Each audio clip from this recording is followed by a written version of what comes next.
გაგრა ძალიან ლამაზია, რომ უყურებ იმ ბუნებას. მგონია, რომ ეგეთი სხვა არსად არ არსებობს და მეორე არ არის. თუნდაც არქიტექტურას მართლა ძალიან ცოტა პარალელი შეიძლება მათ შორის სოფლიოშიც გაავლო, მაგრამ ჩემთვის როგორც ადამიანისთვის, ვისთვისაც ეს თან ოჯახის ისტორიასთან არის დაკავშირებული და იმასთან თუ როგორ მიყვებოდნენ იმ დიდი ტკივილით, იმ დიდი ემოციებით, იმიტომ რომ რა ვიცი, ჩვენ ბევრი დანაკარგი გქონია ცხოვრებაში და ოჯახში, მაგრამ მე მგონია ჩემზე მეტად უფრო ჩემი ოჯახის უფროსთაობას აქ ის განცდა, რომ ყველაზე დიდი ტრაგედია და ყველაზე დიდი დანაკარგი ეს აფხაზეთია მათთვის. აფხაზეთში კარგად ცხოვრობდით ჩვენ ქართველები. მაგრამ ცოტა რუსულმა იმპერიამ ცოტა დაგჩაგრა. მერე ქართველები დარჩეთ ჩვენ მარტო. ჩვენი ჯარი არ იყო შემოსული და ჩვენი ჯარი რო შემოვიდა, ესეთი მდგომარეობა გახდა, რომ ომი დაიწყო. ერთად ჭამდით, ერთად სვამდით, ერთად ყველგან დავდიოდით და უცებ მტერი გახდა აფხაზი, როცა ჩვენ მეგობარი გვეგონა. ჩემთვის საერთოდ წარმოუდგენელი იყო ეგეთი რაღაცა და მანამდე კიდე სანამ ომი დაიწყებოდა ისეთი პერიოდი მქონდა, მე ილია და კალაშნიკოვი ავტომატი ერთად ვიწექით და მეშინოდა რომ ილიას ხმა ამოიღო, იმიტომ რომ სნაიპერი ქალი იჯდა სახურავზე და ყოველთვის ვცდილობდი როგორია წლის და 3 თვის ბავშვი გააჩერო. ერთადერთი ჩემმა მეუღლემ შემომითვალა თუ რამეო ლოლიტაო ან შემოგივარდნენ ან რაღაცა მაინც მოხდეს ეგეთი სიტუაცია, ნუ გეშინია ეს როლეო, ხო? აი როგორი იყო, აი ეგ ყველაფერი იყო რაღაც საშინელება, უბრალოდ იყო რა ვიცი წარმოუდგენელი. ისეთ რა გააკეთეს სტადიონი არის ჩვენთან და შეყარეს ქართველები და დახოცეს იქ. მერე ქართველების სისხლს სვამდნენ, რომ მოკლავდნენ. ორსულ ქალებს ცუდად ექცეოდნენ. დაიწყო გაგრის დაბომბვა. ჯერ ხო ეს ტანკები დადიოდნენ და ილიკო იყო 1 წლის და 3 თვის და ლაპარაკი არ იცოდა, მაგრამ იმდენად ეშინოდა ტანკის ხმა, როდესაც ქუჩაში მოდის, არის რაღაც უსაშინლესი. მეც ვიყავი ახალგაზრდა პატარა გოგო, 20 წლის ვიყავი იმ პერიოდში და რა თქმა უნდა მეც როგორი შიში მქონდა, მაგრამ მიუხედავად ამისა, მაინც როგორ ჯერ აღებული არ იყო არაფერი და ყოველთვის გვეუბნებოდნენ, რომ ჩიტიც არ შემოფრინდება, ეს ყველაფერი რაღაც არარეალურია, სულ 2-3 დღით და ყველაფერი დასრულდებოდა. ჩვენც ამ იმედით ვცხოვრობდით. ჩემი შვილი ბრძოლობდა ბებია. ჩემი შვილი დაიღუპა ბრძოლაში. ბრძოლაში დაიღუპა და დღესდღეობით მაგითი ცხოვრობ მე.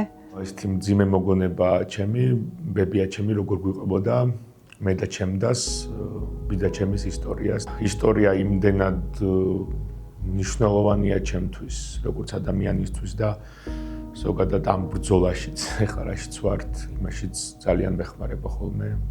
როდესაც აი აქ ამ უახლოეს წარსულში ყავს ადამიანი, რომელიც რუსეთის ემსხვერპლა, რუსეთს ემსხვერპლა და რუსი ჯარისკაცების ხელით არის მოკლული ფაქტობრივად, ეს არ ვიცი, არ მაძლევს მოსვენებას და უფლებას შევეგუო იმას, რაც ხდება ამ ქვეყანაში.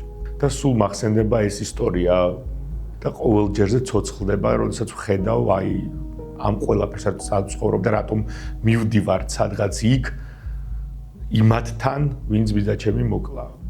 რაღაც შეტაკების დროს ბიძა ჩემის დივიზია, რომელშიც იყო, მოყვა რუსების ალყაში. დაიჭრა თითქმის ყველა, ძალიან ბევრი დაჭრილი იყო ამ ოპერაციის დროს და ბიძაჩემმა რამდენიმე თავისი მეგობარი მანქანით გამოიყვანა და ჩაიყვანა გაგრის საავადმყოფომდე. იქ რადგან ძალიან დიდი რაოდენობა დაჭრილების იყო, ოპერაციები კეთდებოდა რიგრიგობით. ბიძაჩემიც დაჭრილი იყო თურმე და მისი რიგი რომ მოვიდა, ბიძაჩემმა თქვა რომ მოვითმენო თავის ახლო მეგობარს, უთხრა რომ აი ეს ამ ბიჭის ოპერაცია გააკეთეთ, იმიტომ რომ მაგას მაინც ოჯახი ყავსო, მეო 21 წლის იყო რომ დაიღუპა. მეო არავინ არ მყავსო და მაგას შვილები ყავს და შვილები ელოდებიანო და სანამ ამ ოპერაციას აკეთებდნენ, მაგ დროს ის გარდაიცვალა. ასე შეგვრჩა დღეს მისი სახელი გმირთა მოედანზე და ვახტანგ გორგასლის მეორე ხარისხის ორდენი, რომელიც გვეკიდია ეს სახლში, მისი ფოტოს გვერდით.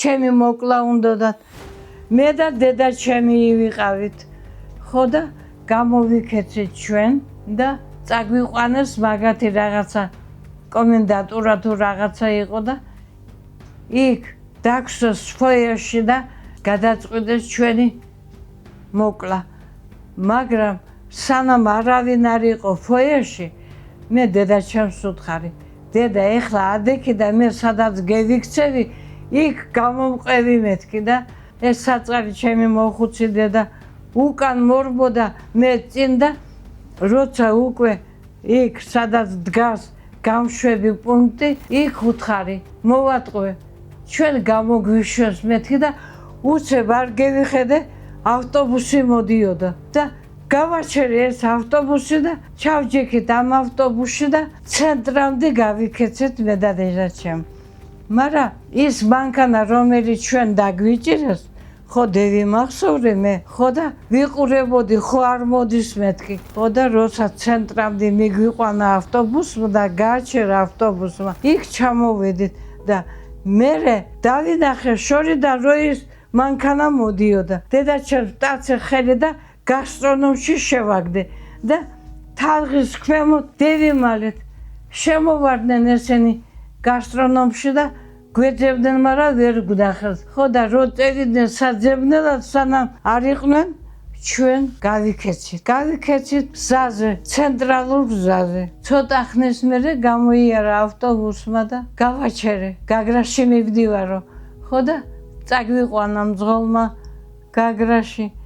მაგრამ რო დავბრუნდი, იქ მეზობელი იყო.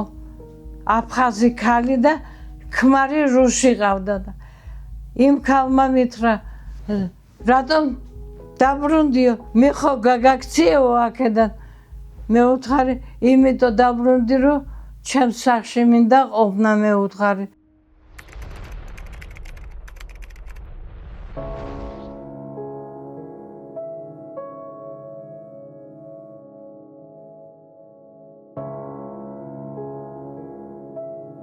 მოკლედ დედამ მითხრა ეხლავე დატოვეს სახლი როგორც გინდა ასე ავიღეთ პილიონკები ქონდა მაშინ არაფერი პამპერსი ჩვენ არ ქონდა ეს პილიონკები და როგორმე ესე იგი მიმაგრა ილია აი ესე ზედ მითხრა ოღონდაც არც არაფერი არც ტანსაცმელი არც საჭმელი მიმფიქრობდა იმ მომენტში არაფერზე არ ვფიქრობდით ოღონდაც ილია გადამერჩინა ოღონდაც გავსულიყავი ამ საშინელებას აგერო შენო ზეწარიო დედა მომცა ერთხელში ზეწარი კონდესო შენო თუ რამეა თუ დააპირებ და დაიღლები ვეღარ მინდიხარ რომ ბავშვი დააწვინო ამ ზეწარზე მე და ილია ასე მიყვებოდი ხალხი მირბოდა მივრბოდით ჩვენც მე და ილია და ღამდება მივედით ლესელიძემდე ფეხით ჩავედით ლესელიძემდე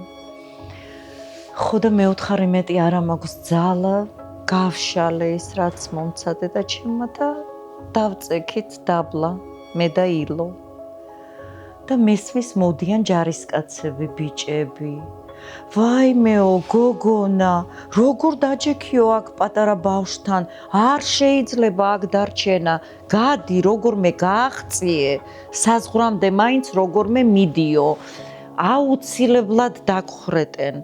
არავინ არ შეგიცოდებს, არ იტყვის, რომ შენ პატარა ბავშვი ყავს და გეხვეწებიო, ოღონდაც დატოვე აქაურობა. არ შეგიძლია არაო. უნდა გადაკვეთო, საზღვარი რამენაირად უნდა გადაკვეთო, მოწლდე აქაურობას. და დავიწყე ისეთი ქვითინიკი, არა ყვიროდი, ისევ ტიროდი.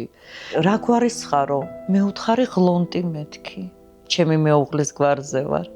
ღლონტი ვარ მეთქი. ვაიმეო, ჩემი გოგო, შენ იციო, რომ მეუღლე დაგეღუპაო. რა თმინდა ეხლა ცხოვრება? აი რა გავაკეთო, როგორ ვიცხოვრო? ხოსტაში არისო, ოპერაციაზე შეიყვანესო, თურმე შეშლიათ ჩემ მაზლთან. ქალებიც მოდიოდნენ პატარა ბავშვებით და ბავშვებს შიოდათ. არ ვიცი, ილო ალბათ გრძნობდა, რომ ეგეთი სიტუაცია იყო, საერთოდ ხმა არ მოუღია. ხანდახან ვეკითხებოდი, დედა, ცოცხალი ხარ, აი ასე, დედიკო, ცოცხალი ხარ, ესე. ქალებმა გადავწყვიტეთ, ადრე იყო ლიმონათის ბოთლები. ჩვენ ხო არაფერი არ ქონდა ბავშვებისთვის საჭმელი. ხო და ღამე მოდიოდა. და ლიმონათის ასეთი დიდი ბოთლები იყო. რა ზევიდან რა დავაფაროთ იმას. შევედით ერთ სახლში, ლესელიძეში და დავინახეთ იქ რაღაც მანი იყო დარჩენილი, რაღაცეები იყო ბურღულეული დარჩენილი და ერთმა ქალმა თქვა, მოდით გოგოებო, დავანთოთ ცეცხლი და აქ მოუხარშოთ ესე წყალზე მაინც რაღაცა რო შეჭამონ, მაგრამ როგორ ვაჭამოთ? იქ იმ სახლში ვიპოვეთ სოსკა. ზევიდან იმ ბოთლზე გაუკეთა იმ გოგომ და აი ასე 1-10 ბავშვი ვიყავით, 10 ქალი და აი ასე ვაჭამეთ ყველას. ამ პერიოდში ბავშვებს ვაჭმევთ და ისევ მოვიდა ხალხი და გვეუბნება. არ დარჩეთ ქალებო ბავშვებთან ერთად. არ დარჩეთ, ცოტაღა დაგრჩათ საზღვრამდე და როგორმე გადაკვეთეთ, ოღონდ აქ არ დარჩეთ. ეს იყო საშინელება. არ ვიცი, როგორი ძალა მოვიკრიფეთ, რა გვამოძრავებ და ალბათ უფრო შვილის გადარჩენა. მე ასე ვფიქრობ, ეხლა ყველა ბავშვიანები ვიყავით. მე უკვე მეთქვი, აი რისთვის ვიცხოვრო, აი როგორ ვიცხოვრო, როგორ გავაგრძელო ცხოვრება თქო. ყველანაირად ძალა მოვიკრიფეთ და დგას რუსული ჯარი საზღვართან. ესე იგი, აქ ხო საქართველოა აქეთ და იქ აწერია RSFSR. ვკითხე, სად წავიდე? ტუდა, ასე მეუბნებოდნენ. სკიდა როგორმე, რომ გადავკვეთე ეგ საზღვარი. დავჯექი იქ, მე და ილია ჩამოვჯექით. ვეუბნები ილიას, დედიკო, ეხლა რა ვქნათ? როგორ ვიცხოვროთ? კი გადავკვეთეთ საზღვარი, როგორ რანაირად ვიცხოვროთ მეთქი, არც ფული გვაქვს, არც არაფერი, არც ჩასაცმელი, არც სახლი, არც კარი. და ამ დროს მესმის, მე ვთქვი, ალბათ მე ძალიან ცუდად ვარ მეთქი უკვე ამდენი ნერვიულობით და მესმის ვიღაცა მეძებს, ქერათმიანი, გრძელი თმები აქვსო, ქერათმიანი ბავშვთან ერთად. ვაიმე ვიფიქრე, ნამდვილად ცუდად ვარ მეთქი, მე მინდა, მე რომ მომძებნონ მეთქი. ძალიან მინდა, რომ ვიღაცა მიპოვოს მეთქი.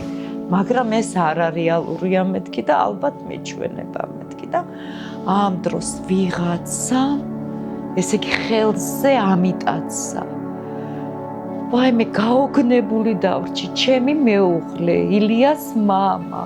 ცოცხლები ხარ, ჩემი ილია, ლოლიტა. ბათუმში რო ჩავედი დედა, ისეთი წვიმა იყო, ვერაფრით ვერ გავედი და იქიდან და დავჯექით ფოიეში. ხო და ერთი კაცი მოვიდა ჩემთან. მე თქვენ გიცნობთ, თქვენ ღლონტის მეუღლე ხო ხართო? კი მეთქი, ღლონტის მეუღლე ვარ მეთქი. მაგრამ ასეთი წვიმა და ვერსად ვერ მივდივარ. ახლაო, ჩამოჯდებაო, აქ ჩამოვაო, ავტობუსიო, იმაში ჩაგაჯენთო, სადგურზე გაგიყვანთო. მატარებელი დგასო, ყველა ტოვილი ზისო და თქვენ წაგიყვანთ. მატარებელში ჩავშეკიდე მე და დედა ჩემი.